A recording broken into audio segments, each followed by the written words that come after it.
What happens when everything you planned for falls apart? You hit 60, maybe older, and suddenly the future you pictured, travel, family time, freedom, it's gone. Snatched away by a job loss, a health scare, or some curveball you never saw coming. You're left staring at a blank slate, heart racing, wondering if this is it. Is this all there is? Are your best days behind you? Take a deep breath. I'm not here to sugarcoat it. Change like that can feel like a punch to the gut. But I am here to tell you something you might not believe yet. Your future doesn't have to be a letdown. Even now, even after everything's shifted, there's a way to make it meaningful, fulfilling, worth waking up for. We're going to dig into how you can face those changes head on, find new sparks of joy, connect with people who matter, keep yourself strong, and set goals that actually excite you. There are stories ahead, real people who've been where you are, and steps you can take today. Stick with me, because by the end, you might just see a way forward you hadn't imagined. 1. Accepting change. Change hits hard, doesn't it? One minute you're dreaming of a quiet retirement by the coast, the next you're stuck adjusting to a reality you didn't sign up for. Maybe your savings took a hit, or your body's not cooperating like it used to. It's maddening. You might even feel betrayed, like life broke its promise to you. But what if fighting it is what's holding you back? What if letting go could open a door you didn't even know was there? Accepting change isn't about waving a white flag.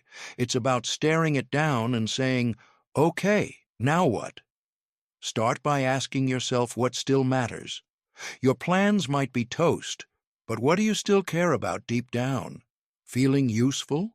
Staying close to loved ones? That's your anchor. Hold on to it. Then try this. Let go of what's gone. Write it down. The dream house, the big trip, whatever it is. Get it out of your head and onto paper. It's not easy, but clinging to what's lost just keeps you spinning in circles. Think about Susan. She was 62, all set to travel the world with her husband, until he got sick, and those plans vanished. She was furious, grieving, stuck. Then she picked up a camera, started snapping photos of her garden, her town. It wasn't the Eiffel Tower, but it was something. Now she teaches photography to others, and she'll tell you it saved her. So, look at me. Well, imagine you are. What's one thing you're still gripping onto that's dragging you down? Can you let it go today? 2. Rediscovering passions. When life flips upside down, it's tempting to think the good stuff's over, that your days of excitement, of feeling alive, are done. But here's a question. Why should they be?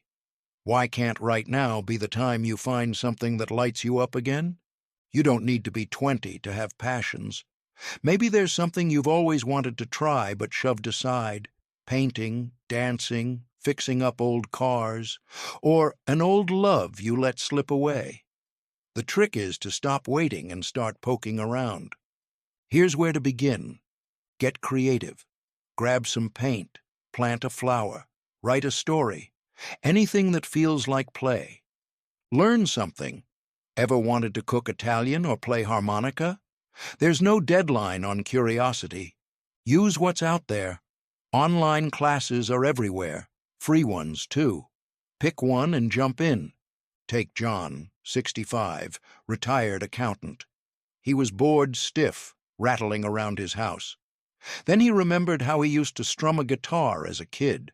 Signed up for lessons, fumbled through sore fingers and off-key chords. 2 years later, he's in a band, nothing fancy, just jamming with buddies. Says it's the most fun he's had in decades. What about you? What's that one thing you've been curious about forever? Why not give it a shot this week? 3. Building connections. Ever notice how everything feels heavier when you're alone? We're wired for people, friends, family, even a friendly nod from a neighbor. After 60, though, those ties can fray. Moves happen, losses pile up, and suddenly you're wondering where everyone went. Here's the thing.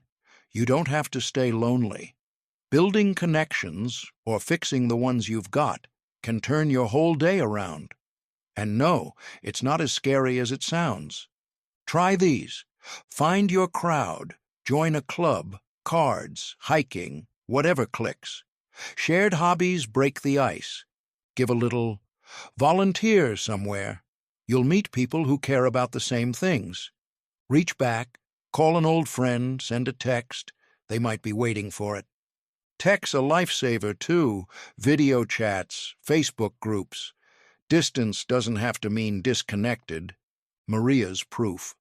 She lost her husband at 67, felt like her world shrank overnight. Then she dragged herself to a knitting circle. Shaky hands, shy voice. But soon she was laughing with new pals. Now she's the one hosting Stitch and Chats. Think about it. Who's one person you miss? Or what's a group you could step into? Make that move. I dare you. 4. Maintaining health. Health.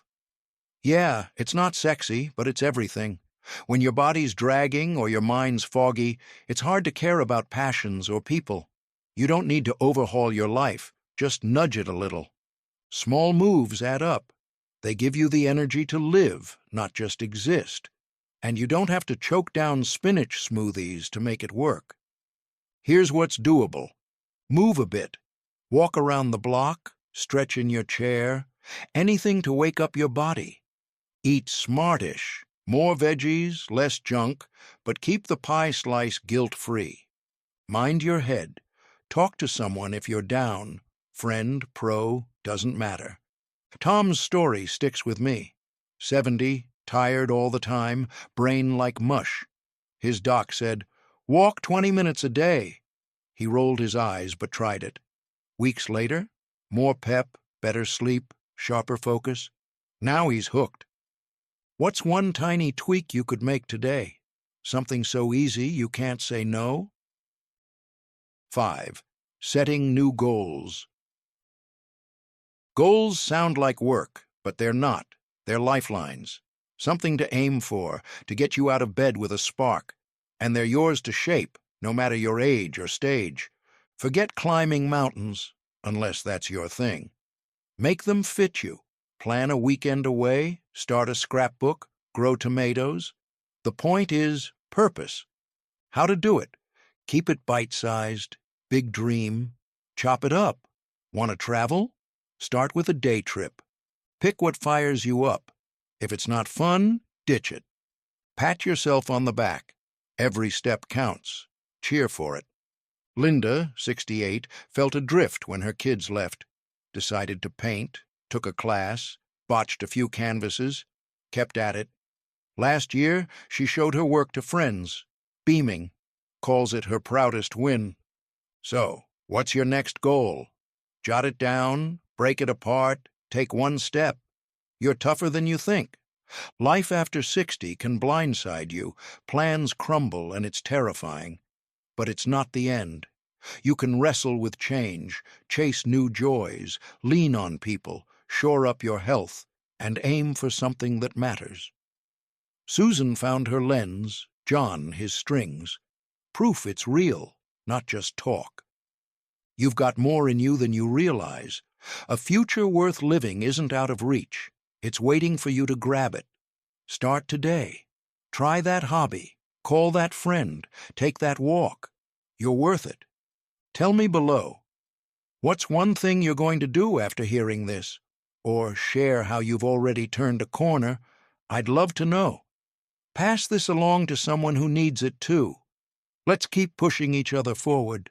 Thanks for being here. Your next chapter's closer than you think.